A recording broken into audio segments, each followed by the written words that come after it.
Hey guys, welcome back. Hey Ben. Happy Monday, Tom in the house, and it's a special evening. We have started, ahead of us, I should say. First of all, welcome everybody who's in the chat. We've been sort of monitoring everything sort of behind the scenes. Good to be back, Tom. I think it's been a little while since we were last on the tubes of you. And tonight, I think you guys, if you're society members and following what we're doing, you know that tonight is the official kickoff of the Gathering 2021 edition. So first of all, welcome, congratulations. We've made it to the Gathering 2021. I feel like last year, the Gathering 2020, which was of course plagued by COVID at the time, we thought, is this going to survive? And I'm pretty stoked for what we have ahead starting tonight. So welcome everybody. It's a pretty rich lineup that we have in store this year. Yeah. I think we definitely stepped it up a couple notches from last year. So that's awesome. Well, look, tonight, we have a few whiskeys we're to taste and unveil that'll be dropping tomorrow. But just a quick note on the Gathering, if you're not familiar. So the Gathering, it was a sort of a festival, a celebration that the Scotch Whisky Society started just a few years back. It was, in pre-pandemic times, an actual gathering at the Vault, which is our spiritual home in Edinburgh, and society members around the world. Now we're up to about 30,000 members around the world, but many of them came together, flew to Edinburgh if they were not local already, and just participated in several days of celebrations. It was amazing experience that we watched from afar here in the US. But, we know some Americans did go over, and it was fantastic. So we had our own celebration, Tom, didn't we? A few years back for the Gathering, we had 5 tasting events in 5 cities in 5 nights. It was a huge deal. Yeah, we had Paul Skipworth come over. Then the non-executive chairman of the society, donning his kilt and his larger-than-life personality. We did some really, really awesome events in New York, in Miami, in Chicago, Los Angeles. There's one more, maybe I'm forgetting, San Francisco. And I mean, that was a really nice time. You actually, I think, went around the country with Paul for most of that trip. Yeah, I did. That was I didn't make the New York flight, but Paul and I flew around. Yeah, we flew around night to night. That was one of the bigger challenges in my whiskey career. Is doing these. We had these. They were made in the celebrations. If any of you had a chance to go to them, they were 50 up to 100 different members at these tasting events. We pulled out 20 bottles of whiskey at each one. It was amazing experience. Anyway, we don't want to dwell too much. We want to look ahead, but nonetheless, we were stoked as an inaugural Gathering celebration. And so, of course, we can just skip through last year. We did a few things online, but this year, I think we're coming in hot. And I'm really, really excited what we have in store. We should just, I'll just go real quick. If you guys haven't seen, if you don't subscribe to our emails and haven't received the notice, you can go to our website, smwsa.com, check out the full calendar that's there. Tonight, Tom and I are going to be tasting through 3 different whiskeys, all USA exclusive single casks, bottled here in celebration of the Gathering. These are dropping tomorrow. Tomorrow is, of course, the official release at 1:00 Eastern. So if you like what you hear tonight, based on what we think are sophisticated palates, but for saturated palates. If you like what you hear, and you want to order tomorrow at 1:00, it's all on a first come, first serve basis. So we're not doing a lottery or sort of drawing for these. They're dropping tomorrow at 1:00 Eastern. And Wednesday, I think just real quick note on this. Wednesday, if you guys haven't heard already, really unique thing we're doing for the first time. We're hosting virtual dram sessions all day long for the most part. I mean, I think within reason, like business hours. But what we'll be doing is we have breakout sessions on Zoom. So every single hour on the hour, we will be hosting sort of just member meet and greets. So you can go ahead, sign up for a session. In fact, I believe I actually included a link below. So check the link below in the description here. Sign up for that. Come meet other members. Each one is going to be hosted by a society team member. So Tom or myself, and also Jenna and Zach will all be hosting these sessions. Great way during the day to just meet other members, share a virtual dram, ask any questions you have about the society, about whiskey, anything you want to learn. Really, I think this is kind of what the society is all about, is it's a club based on its members. And then from there, I'm just rambling real quick. I know I'm keeping that from the whiskey, but I'm so thirsty, man. I'm so thirsty. I love doing this, people. It's funny, but in the virtual era, I've become so used to this role, just like being the guy on camera about to do a whiskey tasting and making everybody wait as I say some information about cask types and distillation. But nonetheless, look, guys, Thursday, you've probably seen the announcement on this one. Really big, I think, reveal that dropped. We'll be joined by 2 society members. Javier Villegas, who's a good friend who runs this amazing tequila bar in Florida, and then Neil Patrick Harris, who is a really good friend of his, also a society member of ours. You may have heard of Neil Patrick Harris, big-time actor, comedian, singer, TV host. I was watching the Emmys the other night, or last night, was it? He used to host the Emmys, I think, a couple of times maybe. Anyway, amazing personality. The 3 of us, myself, Neil, and Javier, will be going through a few different samples from the warehouse. And I've tasked them with actually coming up with the funny names. I say the funny names, but we're known for our iconic whiskey names for each cask that we have. And so they'll be going through the process of actually tasting and naming them, just as our tasting panel does in Edinburgh. So that'll be super fun. We're doing that all live. They won't have tasted the samples until we actually start. So you guys can be there, heckle them if you want, encourage them. I don't know, give them some motivation. It'll be funny, of course, seeing Neil, who is obviously accustomed to very large crowds. I don't think he gets stage fright at this stage, but it'll be a lot of fun. And then, of course, Friday is something you all have asked for a long time. I feel like this is a couple of years coming. We're doing a whole marathon here on YouTube. We'll be streaming from, noon Eastern time to about 8 p.m. So 8-hour stream. Every hour we'll have a different segment for you. Go ahead, if you actually, through our channel, don't exit this video now, but you'll see that that's already posted here on YouTube. You can go ahead and just set a reminder for that one. We'll have different guests. We'll start off with Charlie McLean, our tasting panel chair, world-renowned whiskey writer. We'll then be joined by our founder, Pip Hills. Before I think we'll be, in the company of some well-known whiskey tubers that you all know from the Scotch Test Dummies, Scotch 4 Dummies, Bourbon Junkies will be coming back, Jeremy Sears, and a lot going on. It's going to be a lot. And of course, we'll be giving away a $1,000 gift card to the Scotch Malt Whisky Society of America, along with some other prizes that we'll be revealing as well. So there'll be a lot of chances to win. It'll be a lot of fun. So yeah, that was my thing. I didn't even intend to go into the whole gathering schedule, but we've been working, to be frank, we've been working on this for a long time. Yeah. I'm just excited. Oh, it's great. It's going to be a really fun week. And I don't think we've really ever done anything like this before. We stacked a week with all these different kinds of events. So that'll be really fun. I'm really interested to see how we all hold up on the marathon. Yeah. It's going to be a lot of single cask whiskey over the course of the day. So I'm sure it'll be a lot of fun for everyone to watch us. Well, listen, so we'll see you back here on Friday. Well, of course, any of the day next week. Tomorrow we'll be releasing the whiskeys we're about to taste, so that we're not doing any stream or anything. But beyond that, we'll be online for the next few days. And so we'd love to have you join us either for the virtual dram sessions, of course, on Wednesday, our cast naming with Neil Patrick Harris and Javier Villegas, and then our marathon. So anyway, that's that. Let's taste some whiskey. And we haven't done a proper welcome. I just want to go through the chat real quick. First one in the house was Dale Barber. Good evening. Says, welcome, Dale. Eugene Bragg. Hey, you guys. Hey, Eugene. Adam Clary's back. Good to see you, Adam. Hello, everyone, says Adam. Pickley Do. Of course, Pickley Do. We haven't had a stream here on the channel, I think, without you since probably 2018. I'm going to go off and guess. Nice. So great to see you. Thanks for the support of as always, Pickley Do. Evan Stevens is here. Also, hello from DC. A lot of DC representation here. And Pickley Do also says, someone please pour a dram for me. I'm still working. Well, I think we have a few of those tonight. Sure, Brian Baumstein, good to see you. Brian's here. Steve Balzac, greetings, Steve. Adam Clary is responding to Pickley Do. He's already poured 3.315, a moment of salinity. One of my faves to date. That was a great one, indeed. Oh yeah, I think you named that, Ben. Actually, I did name that one. Naming.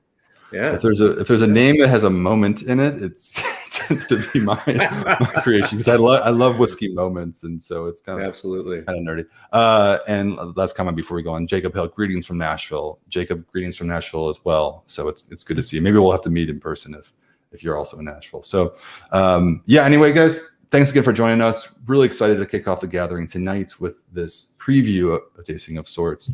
And let's do this. We have 3 whiskeys. Again, as I said, I know more of you are coming in. All 3 of these whiskeys are dropping tomorrow at 1 o'clock Eastern. These will all be available on a first come, first serve basis. Now, they are exclusive cask exclusive to the US. So every bottle from this cask we've gotten here in the US. So in terms of the allocation, the numbers are a bit higher. Of course, it just depends on the size of the cask, but we're not sharing any of these with any other branch in any other market around the world. So we're getting everyone, but they are all on a limited basis on a first come, first serve. I think limited nature on a first come, first serve basis. I need a whiskey. Let's get going. Nailed it. You nailed it. And it's also, I think, noteworthy that these are the only 3 whiskeys on the outturn. Yeah, these are casks for the gathering. So as sort of a pinnacle of this month's celebration, we decided to really focus in on these 3 bad boys. So Let me ask, before we reveal these, what would you hope to see in this lineup of the Gathering 2021 cask? What would you be excited to see? What do you think we have here? I'm curious to know if anyone's going to guess any of these up front. Wow. I asked this question last time, and the responses were amazing, and some of them were like spot on with our outturn lineup that we had. I was like, oh wow, they actually predicted some of these. But so anyway, we'll go into it. We'll reveal the first. I'm curious to hear what you guys think we have coming. What does Matt Ryan want to see? Let me guess. Matt Ryan's looking for a nice, gentle, palate slamming Isla. Yeah. Wait, do we have one of those? Maybe. Yeah. Big Leader says, I think we'll see a 93 and a 53, along with the 3s. And I'm just going to go up real quick. Evan Stevens says, wow, he's calling out the numbers 66, 42, 3, 29, 16. Of course, if anyone's new to the Scotch Malt Whisky Society, if you're not members, the numbers are, I think, referring to our distillery codes. We're not revealing the names of the distilleries on the bottles. Each one has its own code that allows us just to focus on the flavor exclusively. But nonetheless, if you want to go look up the codes, have it your way. Anyway, a lot of comments, 39s, 30, a 63. Okay, so everybody's all over the place. Everybody's got their preferences. I think we'll nail some of these preferences tonight. And if you don't like one of these 3, I've already seen 2 numbers come up that we do have here tonight. Not a 23, Josh. Oh, Josh says, I dare you to do it. That is a reach, my friend. Last time there was a 20. We've only seen 123 in our what now 5-6 years with the society, and we got like 30 bottles of it. So no exclusive casks of that very, very elusive whiskey. Yeah, but you're in the neighborhood. All right, I have the bottles in front of me, Tom. I know you had ports. You want me to kind of, let's go one by one? Yeah, go ahead. I assume you're starting with the Stroll, right? Yes, we haven't even talked about the lineup. I think the lineup is natural for us. I think we know which way to go. But yes, it's pretty straightforward in that respect. Yeah. All right, guys, here we go. So if you're ready, first whiskey dropping tomorrow for the Gathering 2021 is Cask 96.34. Stroll through the seasons. Didn't really see anybody guessing this one. But from the juicy oak and vanilla flavor profile, Highland whiskey, 11 years old, first fill bourbon barrel, bottled at 60.2%. And we've seen some casks similar from this distillery over the last couple of years, I want to say. A distillery that's typically known for producing the sherry matured whiskeys on its own. I think it's really, really exciting to see sort of a more naked expression of the spirit in a bourbon barrel, which is this one right here. So I don't think anyone guessed this. You just about always see sherry with this distillery, and I mean the make underneath all that sherry is in and of itself a real mouthful. It's got beautiful richness, tremendous complexity. I mean, this is really, really nice. And this isn't the first time like we've shown whiskeys from this distillery where the nose just immediately grabs you. I was down in Waco at distillery number 140 and doing a tasting there with 96.32, which is, I mean, that event was right before COVID, February of 2020. So there haven't been that many casks from this distillery over the last year plus. But you know, a lot of comments there just off, you know, out of the gate was, is this sherry? Just nosing it even before people knew what it was. So that richness is really in your face. Well, it's just such a creamy sort of dollop of vanilla, butterscotch right on the aroma. Classical orchard fruits, you know, fresh red apple, a little bit of pear. But really just the aroma alone, I think, evokes like a very viscous sort of texture, but without even tasting. You know, have you ever experienced that? Sometimes you can just smell a whiskey and just feel the oil sort of cling to your nostrils. That's what this is right here. And I really, really enjoy that. And I think there's another layer here. Certainly the primary aromas are those really lovely orchard fruits and rich vanilla. But there's another kind of layer underneath that, a little earthier. Not dried herbs, but more almost like crinkly dried leaves type thing. Yeah. You know, a touch of that kind of autumn forest floor. Yeah. That's something that I think is pretty characteristic of the spirit coming out of 96. It tends to be a bit more earthen, a bit more rustic, you know, than say your typical space. It's what, 30, 45 minute drive from the heart of Speyside. So geographically, we're not talking about a big distance, but it's always felt that that's a unique characteristic of this spirit. Of course, you throw a sherry maturation on top of that, beautiful expression. But in this form right here, just with a bourbon barrel, without the mask of the sherry, just kind of sing on its own, I just think is fantastic. Really, really big on it. And I saw a comment here about from Daniel. Daniel says, I still don't have a juicy open vanilla. I mean, like, there are 12 different flavor profiles. We try to put all the whiskeys into one of 12 to sort of to categorize it's the own experience. This is just a profile that I personally have always had an affinity for. I think you get so much flavor, particularly with what I would call younger whiskeys, 11-year-old whiskey, sort of in between. It's not too young, but it hasn't matured for 2 decades.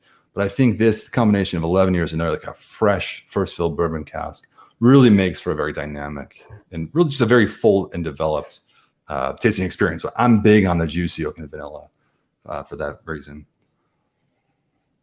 So you can probably tell I'm a little hyped right now. Just to show you the bottle, you guys. So each bottle does have this inverse. Okay, I'm failing miserably with this. Okay, here, the point is, it has, what side am I even pointing at? The gathering. Thanks, Tom. Yours is better. The gathering when pink. Yeah. Awesome logo. It looks like somebody kind of took a spray paint can, and I mean, that's intentional. Can you know this? You know the link there, Ben? Yeah, guys. The Vaults, you know, our club house, the original one. We have a few now, but the Vaults is in the Port of Leith, so it's just outside of the heart of Edinburgh, about a couple miles out. And Leith is really known for some pretty impressive street art. So everywhere, if you walk around, and Tom, we did this together. We went on a sort of a street art tour, I feel like. Well, we went on a tour of Leith. Yeah, we did. And so this is really in celebration of the street art that's really sort of adorned the home of the Scotch Malt Whisky Society.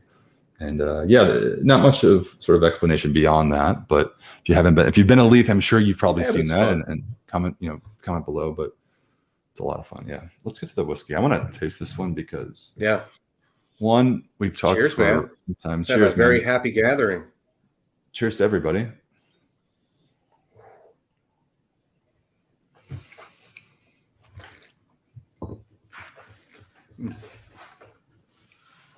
Oh. Yeah, man.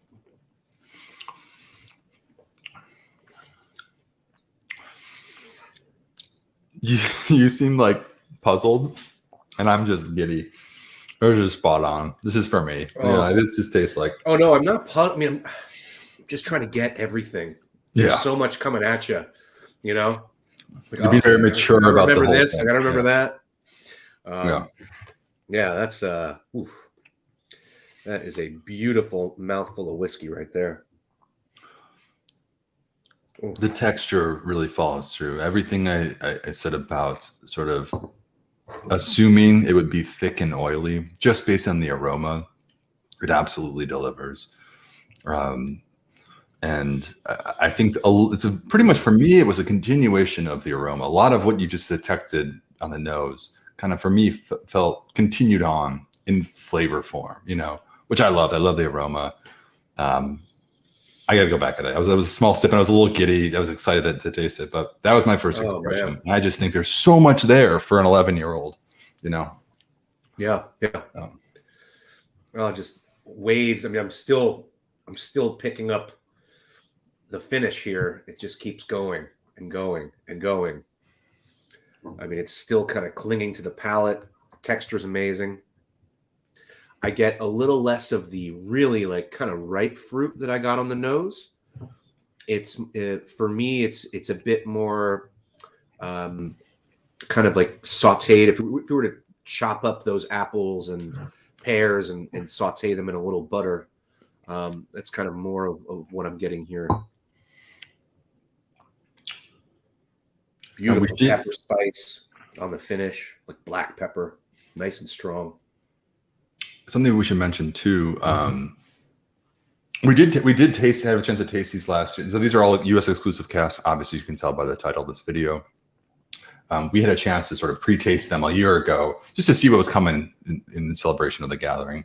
This was exciting, and so I'm trying to go off memory. What I don't remember this one as well. I was probably just during our work day, a lot going on. I wasn't really focused. Now in tasting this, I feel like this is so developed. There's so much going on. I don't remember that when I was in a rush the first time I tasted it, but man, thoroughly impressed by it. Well, I do remember those different aspects, sort of the freshness, the earthiness. I mean, not just very complementary, but extremely different flavor profiles all happening in this whiskey, from the neat nosing and tasting, and then also with the addition of water, which I'll do. I know sometimes you don't always do that, Ben, but I'm going to throw a little water in here. And, no, I think you're remembering incorrectly. I add water to everything. Do you? Are you sure? Maybe it's Jenna. Maybe it's Jenna. Jenna doesn't. Jenna wants to help me. Jenna, I've opened up to the idea of adding water, but for me, I shouldn't say I have added water to everything. Some really old whiskeys whose strength is reduced to 45 to 48%. I might just not even bother, but this is 60.2%. So really, really a bit of a wild one.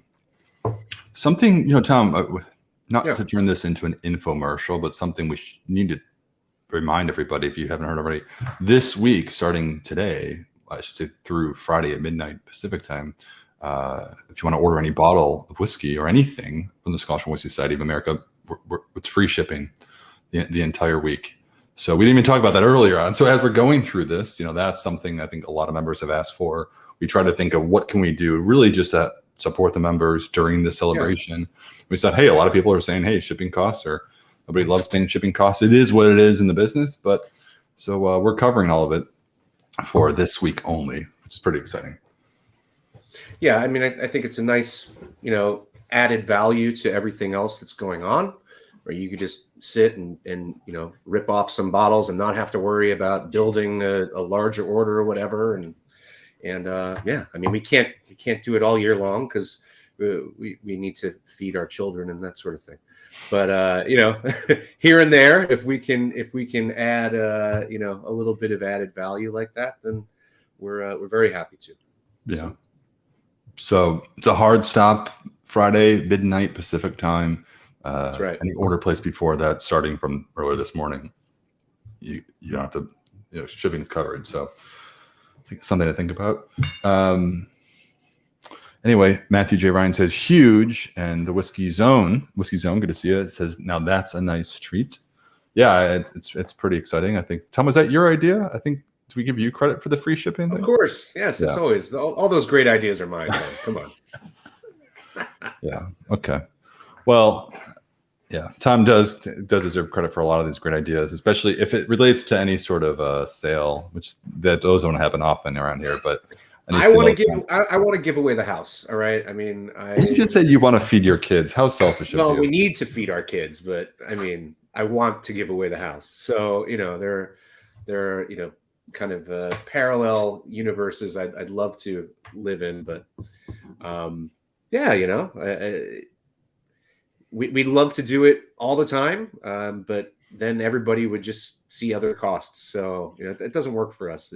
Free shipping is a really fun thing for a lot of companies, and essentially they're just kind of hiding the shipping costs elsewhere. We can't do that. So again, as a limited time offer, we're very, very happy to hook it up for you guys. And it was absolutely my idea. But Ben is a much better taster than I am. So, we're even, man. You carry the weight here. Yeah, I agree with Daniel Duggar's comment. It was this free whiskey for everyone in the in chat. Yep. I think we should have presented it that way. Everybody in chat, you get free whiskey, free whiskey. Let's move on to number 2. This is a great start. I'm big on it, you guys. And normally when we do these tastings, I think, I was a member before I joined the team, and I always think I would always like to bundle my orders together. The shipping costs on my end as a member were always, reduced when you bundle more than one whiskey in an order. This time, so I was going to say, typically this one, the first one we just started, my personal opinion is it's like a no-brainer. If you're looking for something unpeated, just really, I think a great value, a lot going on for its age. It's a no-brainer. At this point, it's like everything's free shipping, so on everything. So throw it in there because it's a great whiskey, but it's not an add-on by any means. I didn't mean to present it that way, but that to me is typically what I would describe as like you throw it in the order and you will not be disappointed. I think it's really easy to love. Let's well, if I may, just a little spoiler alert for tomorrow. The whiskeys that we're tasting tonight are going to be available in a Gathering Collection bundle. So, that's, I think, all the more reason to not only, save a little bit, because with our bundles, there is typically a small discount versus the a la carte pricing of the whiskey, but to get just a wonderful kind of tasting flight that you can enjoy with your friends. These are 3, ex-bourbon, kind of like the fundamentals of whiskey here. You have an excellent ex-bourbon, first fill ex-bourbon expression. Then we get to the next one that's different. I don't want to give too much away, but not ex-bourbon. And then we get to a third one that is a perfectly ex-bourbon, different style. Okay. Anyway, great flight. Let's keep going. I'm rambling. No, you're spoiling, but I like spoilers. I'm spoiling. That's fine. We're not far away from number 2. Let's go to number 2 real quick. And let me pull up. So number 2 of tonight. How about I'll hold this up then? Yeah, you hold it up. I think I have a better lighting. Introduce it, Tom. You ready? So number 2, somebody did mention, oh boy, here we are. Somebody did mention this number. This is a number 30. Distillery number 30, cask 108 from them, so 30.108. This is entitled A Taste of Home. And again, you have your lovely Gathering logo on the side. 12-year-old. It spent all 12 years in a refill ex-sherry butt. And that's weighing in at 64.3%. So that's another nice mouthful of single cask whiskey for everybody.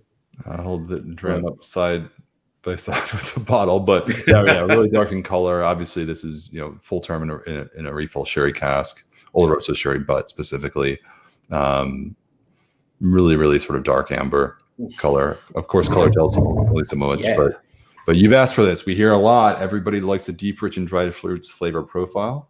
A lot of sherry cask whiskeys tend to fall on that, along with some other wine casks, and not only wine casks, but a lot of them.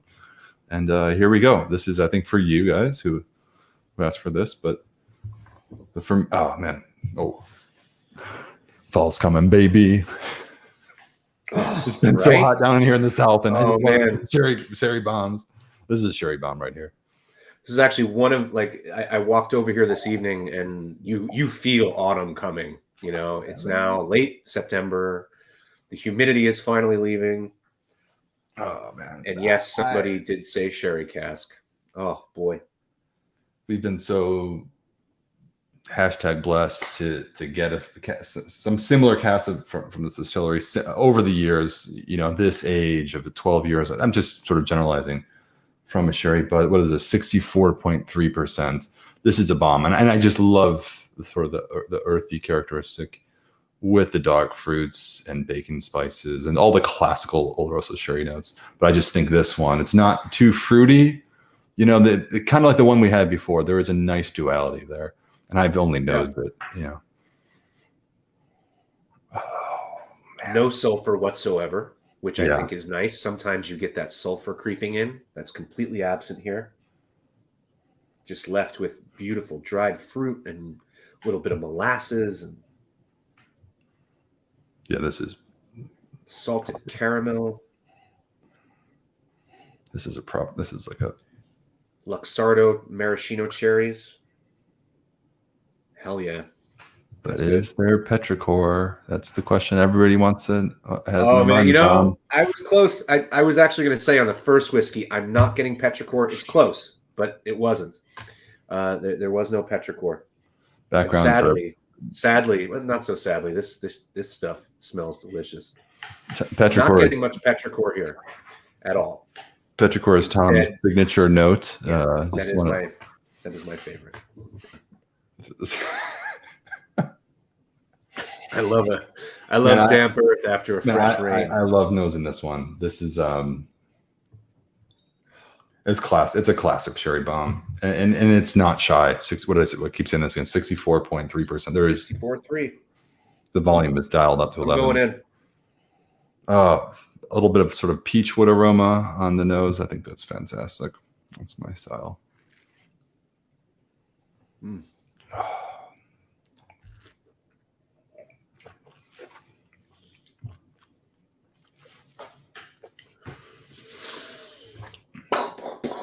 Yeah. No.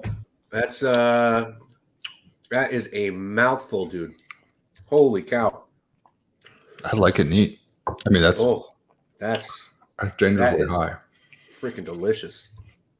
But so I'm going to add some water here in a minute, but I got to tell you that whiskey neat in all its intensity was not an experience that I would shy away from. I mean, again, you have to be a little careful. It's pretty strong at over 64%, but that's surprisingly approachable for a 12-year-old whiskey. Typically, if you know, the older they get, the more approachable they are at these high strengths. But I don't know. I'm into that one.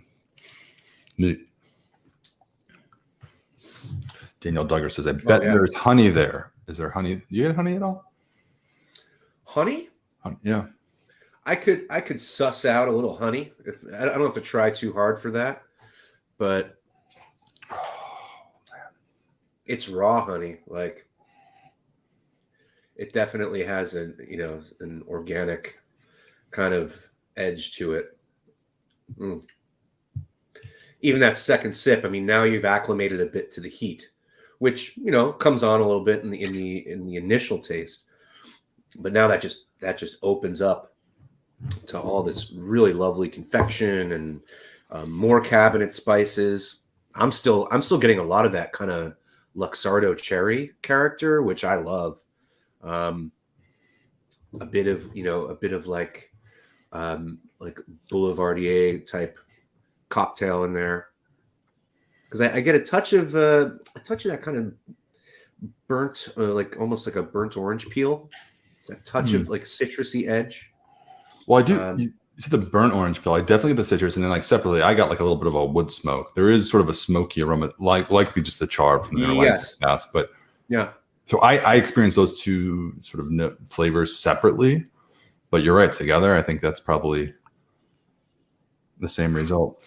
And just to call out Scotch for Drummies, which I believe is Drew. I'm all over this bottle. So we talked a bit about the marathon that we're doing on Friday, streaming for 8 hours. Scotch for Dummies will be joining us. And Drew, maybe it sounds like you don't even know this because I was talking with Mark about it, your co-host. But We're going to be doing a full hour dedicated to sherry cask whiskey with a Scotch for Dummies.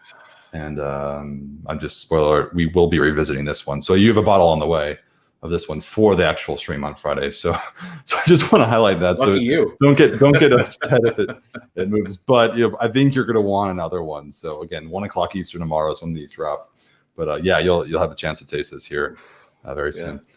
Anyway, I mean, we've come across some refill sherry butts that have a much lighter touch on the sherry character than this one. I mean, this one is like pretty balls to the wall here, as far as imparting actual sherry character, and certainly again on the palate, that kind of nuttiness that I usually get with Oloroso. It's very prevalent. I think it's on for me, it's on the boundary of, in terms of that balance of the sherry influence versus sort of the Speyside spirit beneath it. If it were I'm trying to think of this.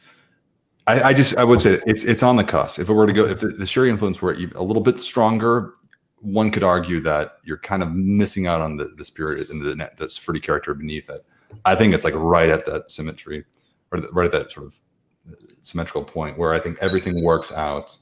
If this were, of course, a first fill cask, you'd obviously get a higher sherry influence. And some people really like that. But if you're looking for something that balances out the cask and the spirit, I think this is right at the sort of the final destination. The balance and concentration are both there. I just, I feel like I've had whiskeys from a refill sherry butt where, there's a certain expectation when you read that on a label. And then all of a sudden it's like, wait a second, like I thought this was sherry, and I just want to assure folks out there that you are getting a good dose of that for sure. Now there's a question of the bottle counts at Saratoga Whiskey Club. Because it's a sherry butt, larger cask, we obviously have more bottles of this one than the one before, which was the first one we had it's one of 144 bottles, and that's it. And I mean, minus we've opened a couple here tonight for Tom and I to share with you. So the number is just a little less than that. But this one we have 577 of. That's what's stated here. Sherry butt's obviously a larger cask, and so you get more of it. So, but I think still, if you're interested, considering we have free shipping going on all that week, you might want to jump on it, just because I know a lot of members are into this deep rich and dried fruits flavor profile, and those tend to move kind of quickly. But yeah. Oh yeah. Yeah. I'm getting a lot more of your wood smoke that you mentioned earlier. Kind of like not so much s'mores, like over a little tiny smoky fire, but like toffee and peanut brittle and that kind of thing. Really good. I got pumped for fall, and it's like been raining here for the last few days. It's been a little colder, and I'm just thinking it's whiskey weather now. Well, you're not in Chicago anymore, brother. No, I know. It's going to be pretty warm, I think. Well, no, I'm going to get a fall. It's not like it's a winter. I'm going to actually get a fall. I'm excited for that. I'm going to get one this time around. Fantastic whiskey. Great representation of, I think, the sherry bomb style that that a lot of people love. So an easy one. I'm gonna actually get a little bit more water before we move on. I'm gonna take one more sip. Man, those 30s just nail it. They really do. We've had a few now in different types of sherry wood, and this is certainly one of the more opulent that we've had. I would say Toffee Pudding Inferno is that was our tasting panel experience release from last year. This and that are fairly close, except as I recall, Toffee Pudding Inferno did have some of that kind of sulfury edge, kind of a struck match appeal, if that's appealing. And this one does not. This one, that aspect is completely absent. Yeah, which I think makes it a bit more approachable for a lot of folks. But as far as the level of intensity is concerned, it's very, very, they're very close to one another.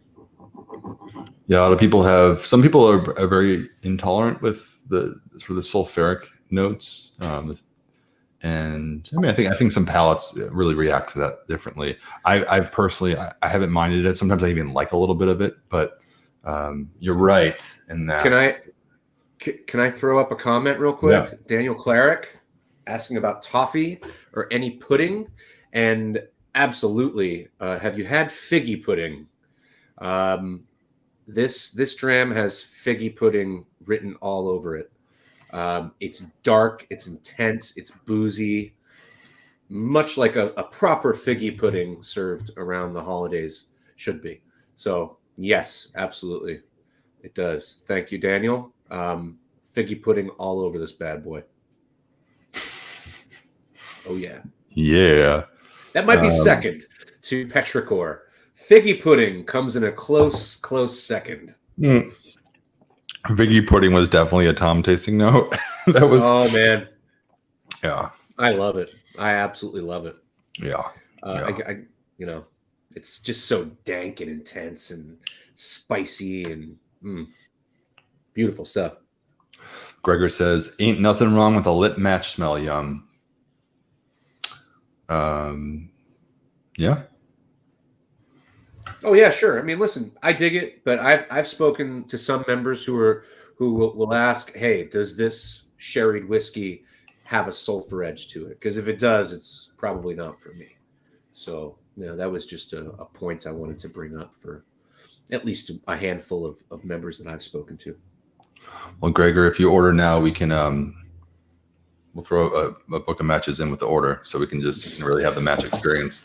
I thought figgy pudding was just part of a song, and that's what I thought, Robbie, too. Wasn't that a Christmas song with "We'll have some figgy pudding" or something? I don't know. Yes, indeed. But no, this is like a proper Christmas cake, where it takes several days, and each day you pour some kind of spirit, sometimes rum, sometimes brandy, into this cake, and it just sucks it all up. So like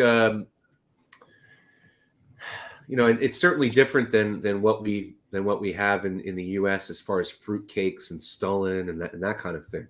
But yeah, that's a very traditional British offering around the holidays, and it is heavy and thick and very, very boozy. So now that we've had this figgy pudding experience, let's move on. We got a third one, and I'm kind of realizing, you guys, with these whiskeys for the gathering, I think just coming from the members' perspective, we have whiskeys of varying ages and types, and of course those all come at different prices and everything. I think all of these we try to keep on the more accessible range. Of course, we understand that whiskeys are not inexpensive, nor is cask strength whiskey really ever, or single cask whiskey. But I think hopefully you'll appreciate the next one to come. Because relatively speaking. Yeah, relatively speking. You know what I mean? I think relative to the variety. We're operating within a very, privileged bubble here. Yeah, 100%. But I think members appreciate. We hear this often sometimes, when we do releases or outturns. Of course, we have our Vaults collection, which is really the celebration of the rarest casks. And of course, in everything we do, we try to look for value. So I don't mean to get into all that. But I think this lineup for the gathering, we really want to focus on whiskeys that, based on feedback, a lot of members can go ahead and grab. And of course, with the free shipping, not really think twice about it. And I think this third one is one that is kind of a no-brainer for a lot of people. And Tom, you want to kick it off and share what we have? It's a really obscure distillery from a really obscure island. No one's ever heard of it. Is going to hate it. I assure you. Man, we're really pumped for this one. We're going to dedicate this unveiling to you. And I'll be your friend.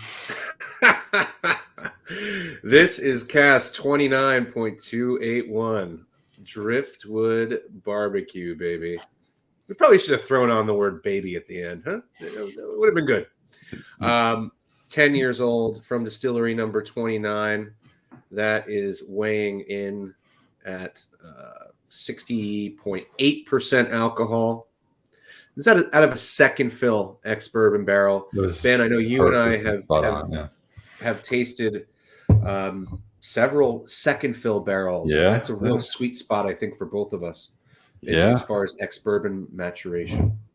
So, guys, 29. I mean, when I started with the society in 2016, we were releasing a 29 every single month without fail. We were swimming in 29s, and then as the industry goes, they just started drying up. So now we don't see that many 29s come along, and when we do, it's a big deal. So very happy that there are 217 of these bottles for our offering tomorrow, and man, this is a hell of a whiskey. Let's get into it. Yeah, I've been on a major Isla kick lately, and I'm going to just admit that I was off of it for a couple of years, just to kind of exploring other things. And, I just unintentionally took a break, and here we go.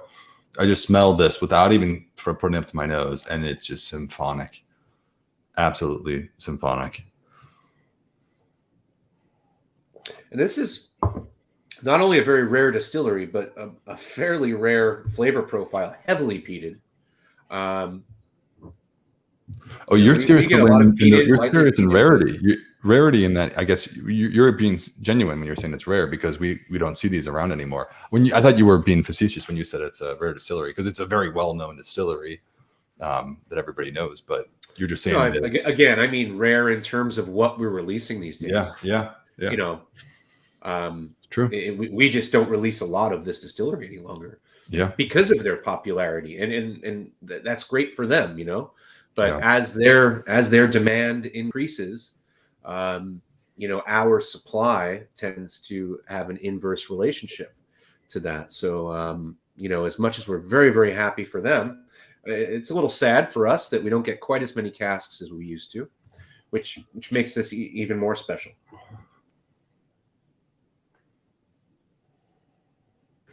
This is just Jesus. Classically medicinal, seafoam, smoked shellfish, smoky butter, smoked shellfish. Yeah, I say that in butter. Yeah, I think that's the second bourbon barrel, the second filled bourbon barrel, which we've had a lot from that. I think that buttery characteristic comes from that cask type often with this style. You don't get that when you have a refill hogshead. I consistently, somebody was talking about honey earlier, asking if there was honey. That's something I get from society casks of this distillery. Not so much from their official bottlings, but from our casks. To me, there's always this kind of like smoky honey kind of character to it. Whereas with, let's say, Distillery 53, it's very specifically vanilla for me. A lot of vanilla in that expression, but here, always a really beautiful smoked honey to it. And not quite as medicinal, I mean, I certainly get that kind of iodine antiseptic character, which we all love, but it's not body slamming your palate, it's a bit more of a lighter touch. A question from Bill, who asked, this caught my eye.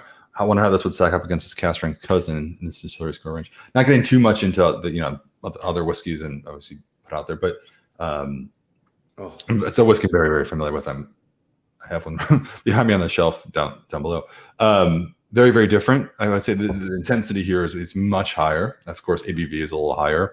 This is a true single cask whiskey, and so I think a distillery, bottling a cask strength bottling that's not single cask will typically be made up of a variety of different casks and still have sort of different complexities. I think this is more, this is less, it doesn't have that complexity that you would get from any whiskey that's been a vatting or blend of whiskeys from different casks, but it's really intense. It's more of a, think of it this way. Think of like an orchestra versus like a soloist, like I don't know, violin soloist. I'm just trying to think. I mentioned how the aroma was symphonic, but this is just one direction really intensely. You know what I mean? And that's not to say that it's not complex and it's boring. It is a snapshot in time and place. And that's how I would describe that. So stronger, more purposeful.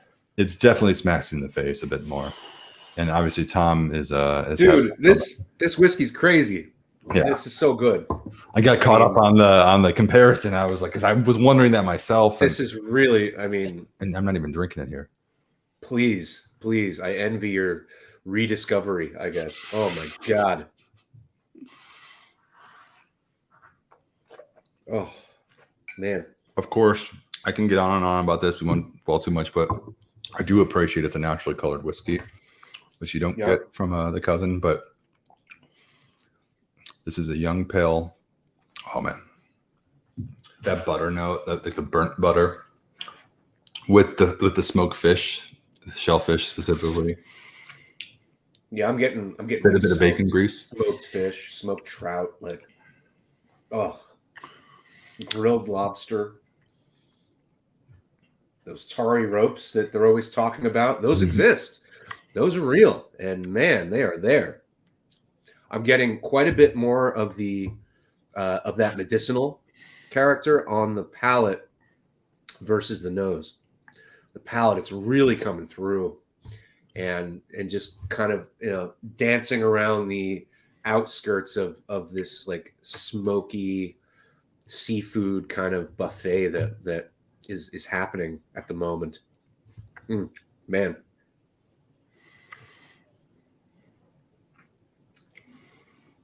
Oh. Yeah, I'm getting a lot of salt and caramel now.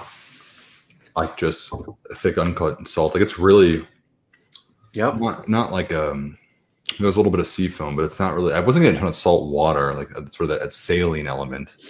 And I know someone mentioned earlier, referred to another Isla whiskey we had bottled called a Moment of Salinity. That was like a wave of sort of a sea breeze. You don't get this. This is richer. There's more smoked meats. Yeah, well, driftwood barbecue is the name, and it really is like a barbecue on the beach. It's not the analogy that a lot of people use to describe an Isla whiskey is a bonfire, a beach bonfire off the coast. This is a barbecue. This is a meal in the glass, and that meal just happens to be taking place on the beach. The meats are coming through. I mean, like,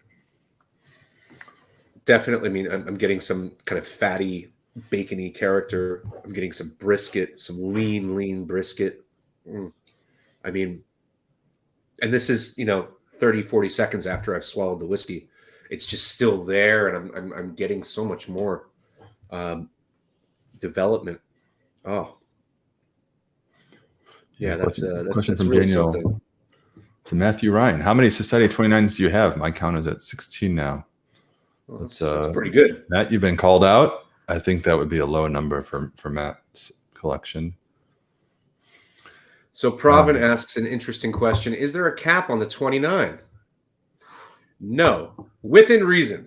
All right. So if anybody like tomorrow decides to order 20 bottles of this, you're probably going to get a call from me, and we'll talk about what you can actually order. But don't be terribly greedy, please. But there is no one bottle limit tomorrow. It's the gathering, baby. It's free shipping. We want to have a great week, and we decided that no, there will be no bottle limits on anything. So fill your boots, as it were, but do so tastefully, and understand that there are other members out there who also want to get a taste. Yeah, that's your answer, Pravin. And the response from Matthew is, I think 90 to 100 Society 29 bottles. Wow. Well, that is a man with a diverse palate right there.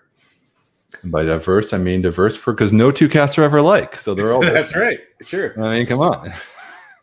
I mean, out of those 90 to 100, I would venture to guess that 60 to 70 are Society whiskeys. That's what he's talking about. He's asking about 29s. Oh, only Society. Yeah. Okay. Yeah. I just assumed that he had some official bottlings in that. Oh, Yeah. I maybe Matt, you can clarify, but I assumed my interpretation, maybe the question was how many. Yeah, the question was how many Society 29s do you have? Oh, okay. All right. So, and Matt just confirmed that's 29. That is badass, man. Anyway, Matt, try one of the 96s. Just it's going to start you on this whole new journey beyond Isla. But the three of these, man, I got to tell you, it's as a trio. This lineup we've had, we've hit the core that I think the core of the Scottish style. You know what I mean? We had the gentle, bright custard, fruity Highland whiskey, bourbon barrel. Then we went to the proper sherry bomb, in every sense of the word. And then this is, we use the word proper, but this is a classical lineup. I think this is, let me put it this way. If I wanted to introduce a noob to Scotch whiskey, to single cask Scotch whiskey, and I was going to give it a tasting of 3, because when people come over here, I say, "Oh, I want to try one of these whiskeys." I can't just give them one. I would pick like these 3. This would be the lineup right here, and this would be a complete experience. So yeah. I mean, as I guess I spoiled earlier, this is a whiskey fundamentals flight on steroids, because these are shining examples of ex bourbon, ex sherry, peat. I mean, these are all really, really good. So as far as a tasting flight for a complete beginner to the society or seasoned veteran, I mean, you got all your bells and whistles here in these 3 bottles. And well, I like that. This last one is just, it's been a while since I've had a 29. Yeah, I think all 3 of them, 10, 11, 12 years of age. I mean, age is just a number, and it's what it is. But all 3 of them, I think, have reached sort of a point of development in which there's a lot to offer for the amount of time that's spent in the wood. You know what I mean? The first one was the first full bourbon barrel, really extracted a lot of the freshness of the cask, all the bourbon influence. The second one was, of course, a sherry bomb, but I like that it wasn't too far in that direction. It was still very balanced, but it was a sherry bomb nonetheless. And there was a lot going on. In this one, there is a lot going on, but it's not. I do love a good 6 or 7 year old Isla that's just a very spirit driven, sort of just wild catch. This one is a bit more balanced. It's really at, I think, the prime. Beyond where it would go beyond this, of course, it would become softer, become more developed, which I enjoy as well. But it would lose the intensity and vigor, I think, that this whiskey has. And I think this is just right at the perfect point. I think all 3 of these have been pulled right at a great moment in time, and that's what it's all about for me. So yeah, for sure. Yeah. So Ernie asks, can you give us the bundle price? Yes, Ernie. So individually, these casks, the 96.34 is going for $120. The 30.108 is going for $140, and then the 29.281 is going for $160 a la carte. Bundled together, they're at $375, which is it's a pretty sharp price. Yeah. So $375 for that bundle. Question from the Whiskey Zone. So Tom and Ben, your favorite of the 3 today? Oh, the question we always try to avoid. I clicked on it so quickly, but I feel like after having just kind of gone back and can I blend all 3 together? Is that bad? No, that's a good political answer. That's fine. I think whiskey is so subjective. I've already gone on about how I think the 3 of them, as single cask whiskeys, were pulled at really like an optimal point of time. Well, I'll go ahead. I mean, I'll throw my chips on the table. Yeah, I'm going to too. And you had mentioned that autumn was in the air. Yeah. And with that in mind, I mean, I would say the 30.108. I mean, don't get me wrong. The 29.281 is a freaking stunner for sure. The 96.34 is one of the most complex, ex-bourbon, like first fill ex-bourbon whiskeys I've had in a long time. But for me, it's the 3108. I mean, just that balance of just gooey, sweet, awesome, and spicy, and a little bit of smoky. It's got everything for me. Yeah, I could never. When we do these streams live, and I can never. I just have this thing. I don't like to watch myself on a replay or anything. I hate watching myself and listen to myself talk. But I feel like if I were to go back and watch this one, I was really giddy in that first one. Like I tasted that, and that just like that was a really happy whiskey. You know what I mean? Like something like wow. It's like if I was in a room with that one, I'm like, oh, it's me and like this friendly person. It sounds weird to say, but I mean, come on, you guys know this. If you're in this stream, if you're watching us talk about whiskey, you probably can relate to this. You know, when you fill a glass and it's just like you feel like there are two personalities in the room, assuming you do have some sort of personality. But I was giddy about this one. The second one was it became emotional because it's been a while since I've had a sherry bomb. I've moved to the South in southern states. It's hot as hell. It's been a really hot summer. It's been off my mind that weather's starting to change, and that was like precision in a glass. You know what I mean? Every note was what you'd want, and the balance that spoke to me. The last one, Driftwood Barbecue, absolutely emotional its own right. I've been more sort of in an Isla kick, so it didn't really strike at the heart as the one before. I don't know, man. I'm just trying to answer the questions. Like, I think your kids? Who's your favorite kid? Said 9634 was your answer. I think from what you've just said, 9634 sounds like it was your favorite if you had to choose one. But it's like I hear you say that, repeating what I just said, and I'm thinking like, well, yeah, but come on, but the other two were really good. It's like picking your favorite kid. I've only got one, so maybe that's. And her middle name is Isla. And her middle name is Isla. That's true. That is true. Well, oh man. By that life decision that I've made, I think I have to go with the 281. Yeah, anyway, you're painted into a corner here. But in any case, I guess the moral of this long drawn out story is, I mean, you have three options, and every way you win for sure.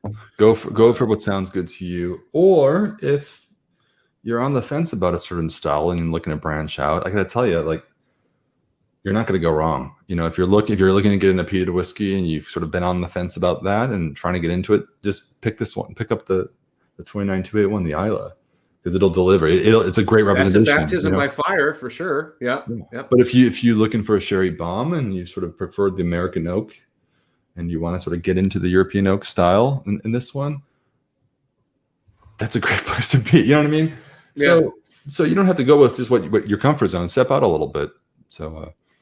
Anyway, right on. Anyway, guys, that concludes our preview tasting and our kickoff to the gathering. I want to thank you all for tuning in. It's been a lot of fun. And earlier at the beginning of the stream, I sort of went through the schedule for the week. But go to our website, snwsa.com. You'll see the whole schedule. We'll be back on YouTube. And as I mentioned earlier, too, click the link below. On Wednesday, we're hosting virtual dram sessions. You can meet with other fellow members and one of our team members, Tom, myself, Jenna, or Zach, will be hosting hourly sessions on Zoom. Just share a virtual dram, pop in. Let's day drink together. It'll be awesome. We will taste. I have to just distinguish. I will taste a lot. I'm going to taste a lot this week. All right. Ben will taste. I will drink. Yeah. Everyone will have a great time. Yeah. Well, anyway, I hope to see you in the dram sessions. Otherwise, we'll be back on YouTube Thursday, and then for our marathon on Friday. So, Pretty stoked. All right, guys. Cheers. Thank you all. Tom, pleasure as always. Ben, great seeing you. Everyone, thank you so much for being with us.